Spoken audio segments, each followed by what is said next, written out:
Welcome to Edged Mindset. We've got another loaner for the channel. This is the Grambeau Knives Russ Edc we're going to be taking a look at here today.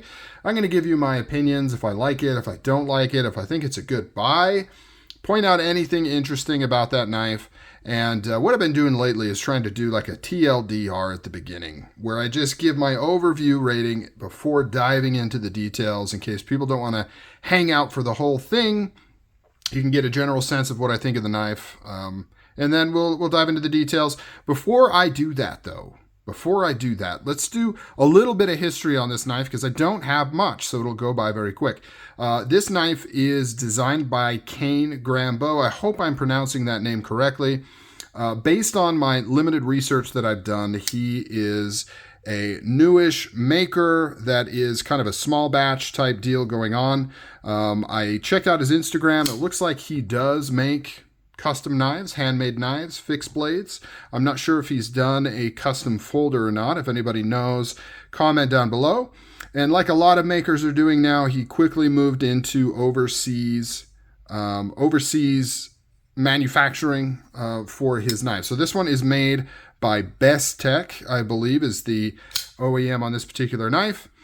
This is the Russ Edc. I think in June of 2024 is when the pre-orders dropped on these. They came in two main configurations, Frag pattern, no, I think three, Frag pattern, smooth, or diamond pattern. And then they had different flavors with DLC. I think like fully DLC, fully stonewash like this, DLC blade, stonewash handle.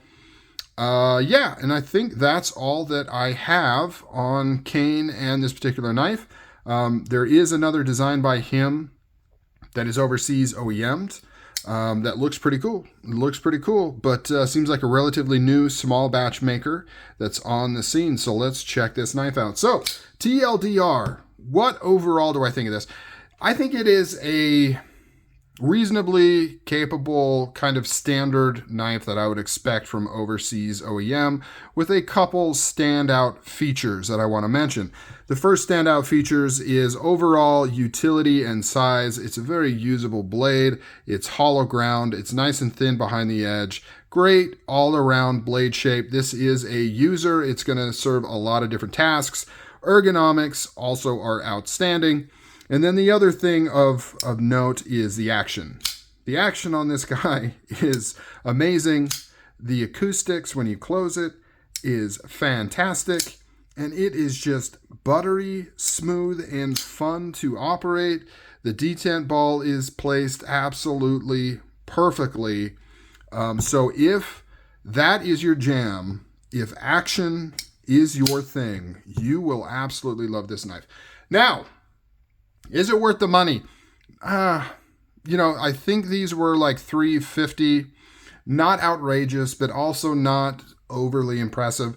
They sold out though, so people liked it and people got it. So clearly it must have been priced correctly because I don't think he was putting these on discount. So people bought them. So take that for what it is. All right, let's dive into the more detailed review here. Let's do some size comparisons to the trusty, handy-dandy Paramilitary 2. Pivot to pivot, you can see it is a little bit smaller than the PM2, which I think is going to appeal to a lot of people. I remember when the PM2 was considered a smaller blade. Now it's considered a large blade. It just goes to show how trends have changed, right? Smaller is in. So if you're somebody that likes those little kind of really easy to carry blades, this Russ might be a tad on the large side, but it's not anything too crazy. You can see you get more blade, more cutting length than the Paramilitary 2, and it's a little bit shorter as well, so it will carry slightly better than the Paramilitary 2. And of course, way thinner in the pocket. You don't have this giant spider hole, but that's pretty obvious, right? That is the bane of the existence of the Spydercos with the spider hole. It makes them really, really fat right there. But yeah, let's keep moving on here.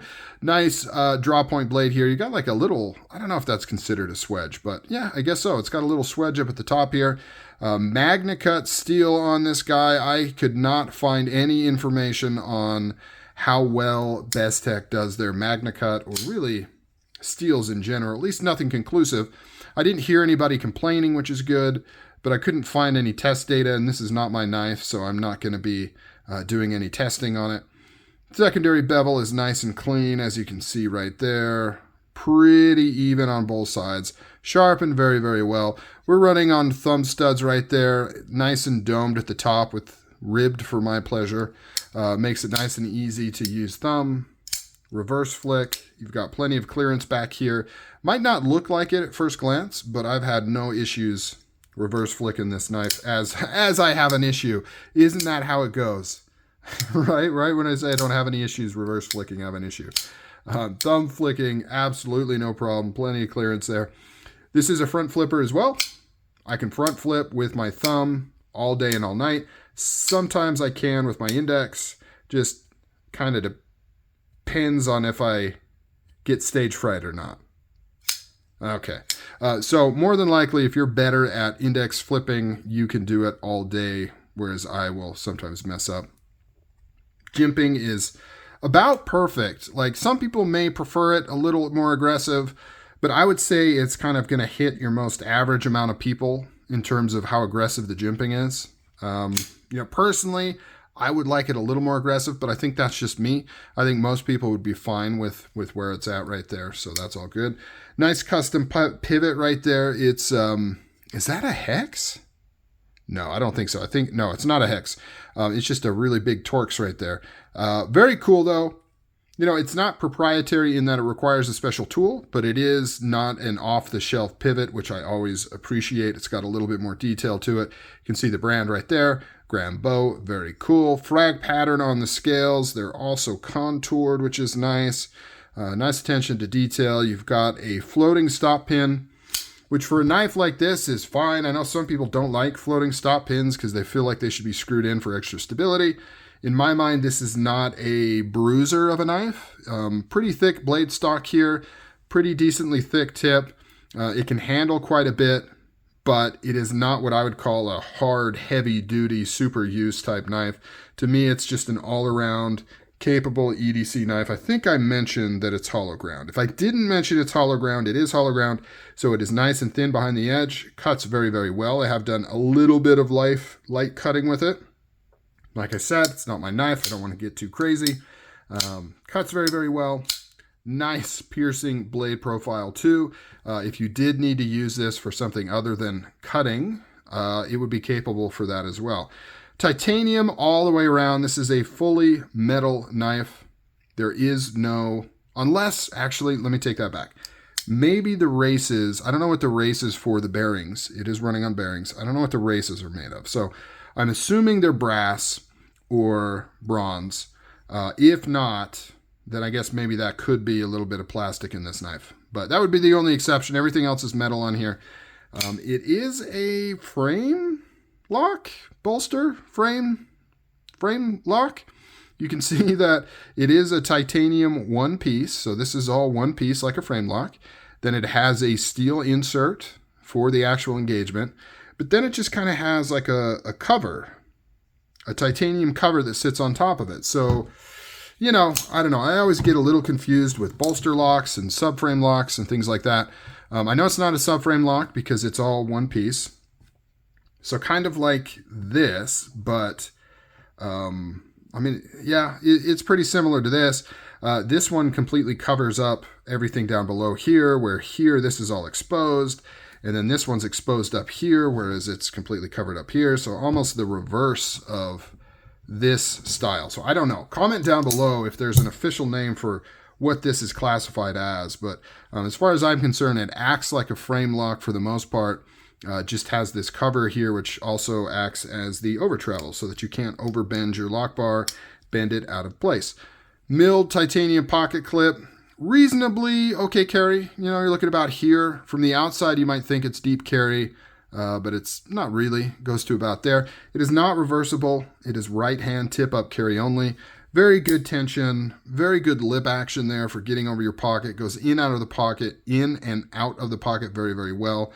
Because this is Frag, and I assume the diamond's the same, you're going to get chewed up a little bit on your pocket, but it does have a flat spot like directly underneath, so it shouldn't be too bad. That's a nice touch they put in there.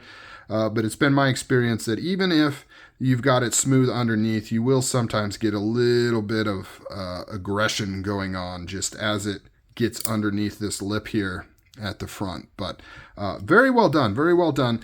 Like I said, running on bearings, super buttery smooth. You do not feel that detent. Like, it's got that much travel before it hits that detent. So very little. And as you're actioning the knife, I just really don't even feel it going up onto that detent at all. It's just effortless. And it is so smooth. Buttery, buttery smooth. Now this, of course, is broken in. It's not right out of the box, so I can't speak to how much time it took to get it this smooth. If it was like this out of the box, or just maybe after a day of fidgeting with it, it got to this point. I don't know. But right now, this thing is super buttery smooth and has amazing, amazing action on it. Open construction. You've got this other cool custom thing going on here. Same size. So even though it's a larger Torx, not everybody has that size. At least it's the same for these two hardware points right there. You can see that big pillar going on right there. Very, very cool. And I guess you could use this as a lanyard hole. Yeah, it would go right through, paracord would go right through that hole right there. So that's kind of cool. Double duty. Don't know if it was designed that way or if it's just a happy accident because of the size of that pivot. But overall, very, very good looking. Like aesthetically, the only thing that kind of bugs me a little, and it's somewhat specific to this configuration, is just the plainness of the stonewash. It kind of has that very, I don't know, generic stonewash look to it. If this had kind of a belt satin finish, or like belt satin on the grinds and then stonewash on the flats or something like that, I think I would really, really like it. The lines of this knife, the profile of this knife, the silhouette is very, very nice. It works very well. It's designed very, very well. I love this frag pattern. It just kind of has that Bestech-y type feel. And honestly, if I'm being totally honest, and that's the point of this, I would say at this price point, it's a little lacking on the finishing on some of these things. All the main parts are there. Action's there, steel's there, design's there, like the overall, you know, the conceptual design, but just some of the finishing is a little generic. It's I don't know. At that price point, at the $350, $360 price point, I would expect this to be more in the $300 range, you know, maybe even $275 if we're trying to really make a name for ourselves. But like I said, sold out. So what do I know? You know, clearly the market has spoken differently and said that they really like this knife, because I don't think he's struggling to sell these. So take my opinion for what it's worth. This is one of those knives where when I first saw it, I was like, okay, you know, seems pretty standard. You know, really no risks are being taken with this knife. It looks like a pretty standard issue. Well designed, well thought out, but it didn't really do anything for me when I saw it. But once I felt the action on it and really got it in hand and felt the ergonomics, it kind of changed a little bit. And I actually really like it. And I think Kane is got a good long career ahead of him with knife designs, because this is very well thought out. All right, guys, what do you think of the Russ Edc? Is this something you would ever explore picking up? Comment down below. And as always, thank you for hanging out. Thank you for your support. Catch you on the next video.